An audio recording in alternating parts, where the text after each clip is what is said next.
प्रधानमंत्री जी बार बार कहते हैं कि सबका साथ सबका विकास। मैं आपके माध्यम से भारत सरकार के कुछ मंत्री बैठे इनसे जानना चाहता हूं, जब सबका विकास सबका साथ की आपने चर्चा की तो हरियाणा प्रदेश ने क्या कसूर कर दिया? मंत्री महोदय, हरियाणा प्रदेश की जो पेंडिंग परियोजनाएं हैं, जो यूपीए गवर्नमेंट ने उस वक्त, और हरियाणा प्रदेश में चौधरी भूपेंद्र सिंह हुड्डा मुख्यमंत्री थे, सारी बड़ी महत्वपूर्ण परियोजनाएं थी।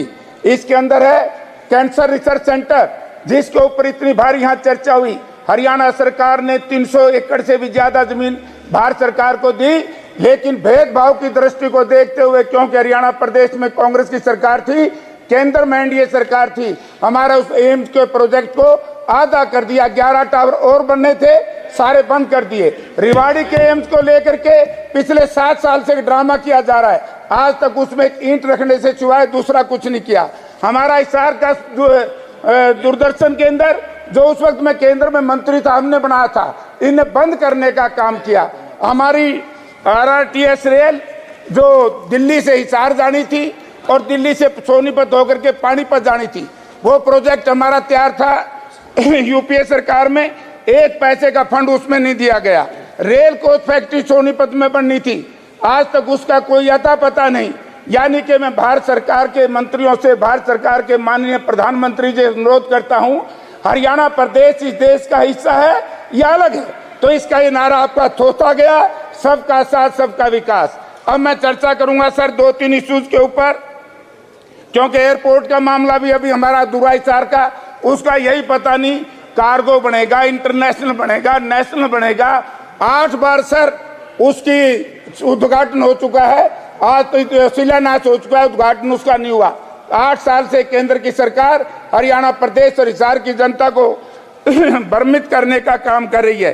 तो अंत में सर तीसरा सर, अब मैं बात करूंगा, मंत्री जी कल कह रहे थे एमएसपी के ऊपर हमने कोई वायदा नहीं किया। मैं आपके माध्यम से केंद्र सरकार के कृषि मंत्री जी से कहना चाहता हूं कि चिट्ठी है भारत सरकार कृषि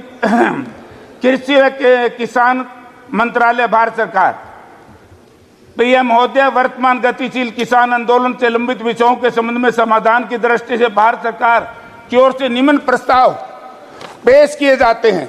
जिस दिन महोदय समझौता हुआ, भारत के प्रधानमंत्री एमएसपी पर माननीय प्रधानमंत्री जी ने समय और बाद में कृषि मंत्री जी ने कमेटी बनाने की घोषणा की है। एमएसपी के ऊपर सर आज तक किसान मोर्चे को, संयुक्त किसान मोर्चे के लोगों को उसमें शामिल नहीं किया गया। तीसरा एक मारा था एमएसपी को लेकर के है। तीसरा एक दूसरा हमारा मुआवजा, प्रधानमंत्री जी की चिट्ठी है, कौन विश्वास करेगा? कौन माननीय प्रधानमंत्री जी की गारंटी को मानेगा? मुआवजे का जहां तक सवाल है, इसके लिए हरियाणा और यूपी सरकार ने सैद्धांतिक सहमति दे दी है। सर 3-3 महीने से किसान धरने पर बैठे हैं हिसार में, आज तक हमारे किसान का मुआवजा नहीं मिला। इससे किसान विरोधी सरकार और क्या हो सकती है? पिछले दिनों आप लोगों ने कहा कि हम एमएसपी की चर्चा मैं करना चाहूंगा। किसान के लिए है प्रधानमंत्री किसान योजना, इसमें 6,000 रुपये दिए सर, 6,000 1 साल के।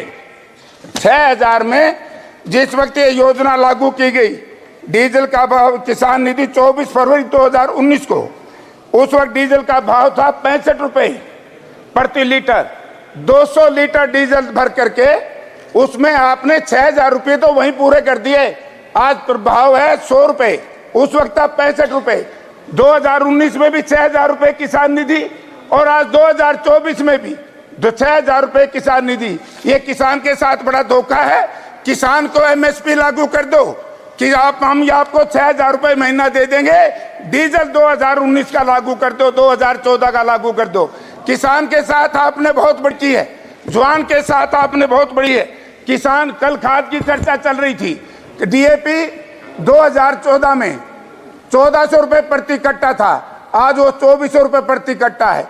यूरिया के अंदर आपने बड़ी चतुराई से, इसलिए हरियाणा प्रदेश में कहते हैं कि धनवानों की सरकार है। और कैसे है? यूरिया के दाम कम बढ़ाए, लेकिन उसमें से वजन कम कर दिया। 5 किलो पहले वजन कम किया, 5 बाद में कर दिया। इतनी चतुराई से इस देश के किसान को आप नुकसान पहुंचाने का काम कर रहे हैं। इसलिए इस बजट को मैं किसान विरोधी, नौजवान विरोधी संज्ञा देता हूं। आप बात करते हैं रोजगार की। कौशल रोजगार निगम हरियाणा में बनी सर। कौशल रोजगार निगम में ही कहते हैं, एक सेकंड सर, एक सेकंड। कौशल रोजगार, ये गरीबों की थोड़ी सी बात कर लूं।